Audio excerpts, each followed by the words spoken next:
Welcome to another Solidarity Sister mini-sode. Monday mini-sodes are for book reviews. Over the last couple of years of my voracious audiobook phase, I've tended to find an author or two, listen to all of their books, and then find a couple more.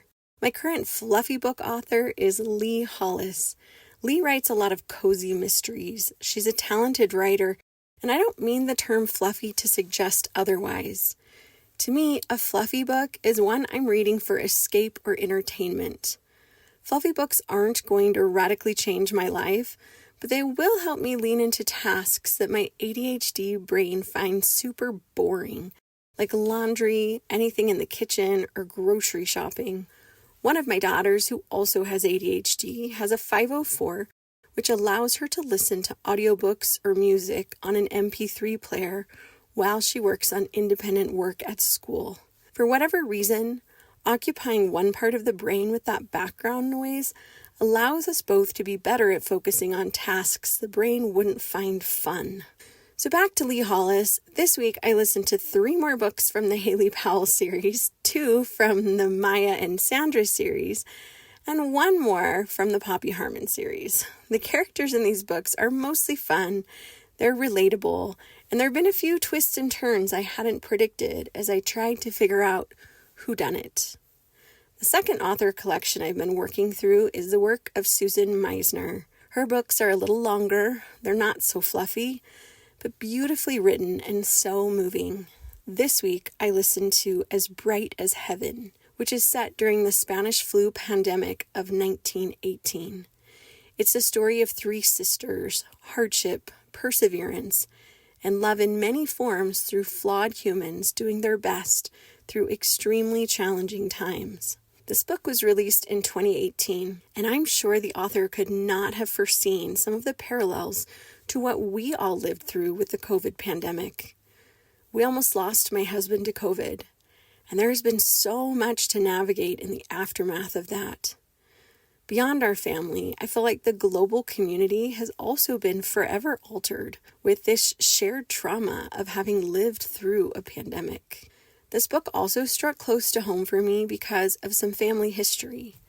My grandpa, Richard Palmer, was the 7th of 8 children. By the time he was born in 1915, the family had already buried 3 of their babies. Both George and Elizabeth were still newborns when they passed away. George lived for 3 days in 1905. Elizabeth was born August 7th and died on the 8th in 1912. Tragically, Valete, their 2.5-year-old, took ill and died on the 24th that very same month. I remember my grandpa telling me how devastating that loss had been for his parents, William and Kate. Though they loved George and Elizabeth, they felt they hadn't had as much time to become so attached. With Valete, the loss was exceedingly profound. My grandpa caught the Spanish flu during the pandemic. He wasn't much older than Valete had been when she died. My great-grandfather, William R. Palmer, prayed mightily to God in faith that little Richard would be preserved, and he was. He'd promised God that if Richard would live, that he would give his life in service. He fulfilled that promise, serving in the PTA, the Boy Scout Council, the Red Cross, as a councilman, and in major volunteer positions in church. William R.'s greatest service was perhaps in becoming a dear friend of the Paiute Indian tribe in southern Utah. He loved them and was fully adopted into the tribe and proclaimed an honorary white chief. He was the only white man allowed to record their legends, and you can still buy that book today. It's called Why the North Star Stands Still. There's a special section of the library at Southern Utah University which houses Paiute artifacts and his prolific writings about the tribe, the history of Utah — he was also a historian for the state — and some of the history of the Church of Jesus Christ of Latter-day Saints. He commissioned the best beaters of the tribe to create book covers for each of his grandchildren. Then he wrote a book of faith-promoting stories from his own life and gave these books with the beautiful covers to his grandkids, including my mom. I remember as a little girl my mom getting down the beaded book and sharing these stories with us. I also remember the stories my grandpa shared with me over the years and the confidence he had in me. He's one of the best men that I've ever known, and I still miss him every day. He's been gone almost 13 years, and sometimes I can still hear his voice in my head telling me, keep the faith.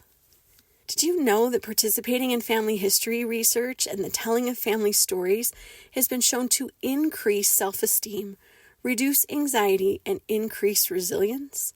In one study conducted over a 2-year period, standardized measures showed that children in the families that told coherent family narratives had better self-esteem, higher levels of social competence, higher quality friendships, and less anxiety and stress. They also had fewer behavioral problems, as reported by parents.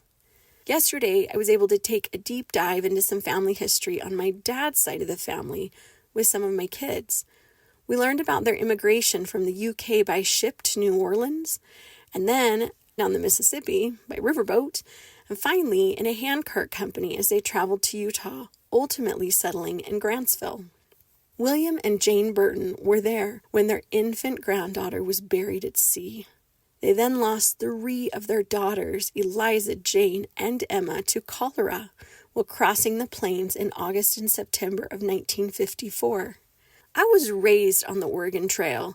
Like, the only games we had at my elementary school were the Oregon Trail and Where in the World is Carmen Sandiego. Somehow, we were always amused when somebody got some disease we had no experience with and died.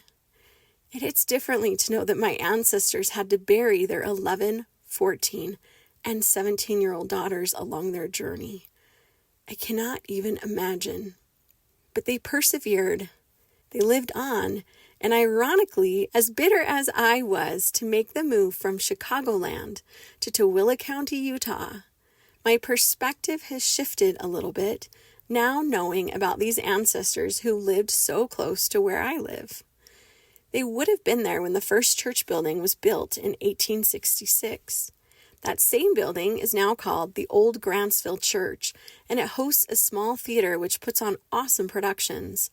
Last year, my son played Piangi there in Phantom of the Opera, and my husband played Archibald Craven in The Secret Garden. Family history is so powerful because it pulls us into community. Our family is really our first community and the place where we start to learn how we relate to others. This week, I challenge you to lean into your family legacy, even just a little bit.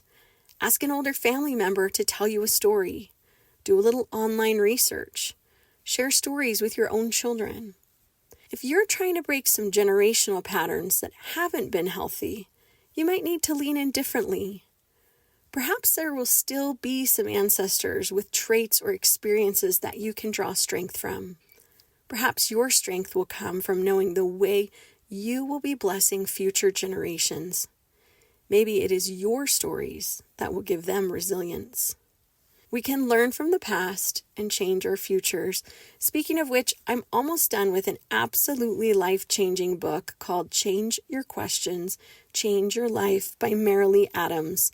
Tune in next Monday when I review that one, after a week of trying to practice what the book has been teaching me. Finally, a reminder that our Solidarity Sister Book Club is starting on February 15th. We'll be taking 15 weeks to delve into Brené Brown's Gifts of Imperfection. You can find more information in my Facebook group, Solidarity Sister with Kristen Wilson, or you can check the show notes as well. I really hope you'll join us. Thank you for being part of the Solidarity Sister community. We needed you. Solidarity Sister.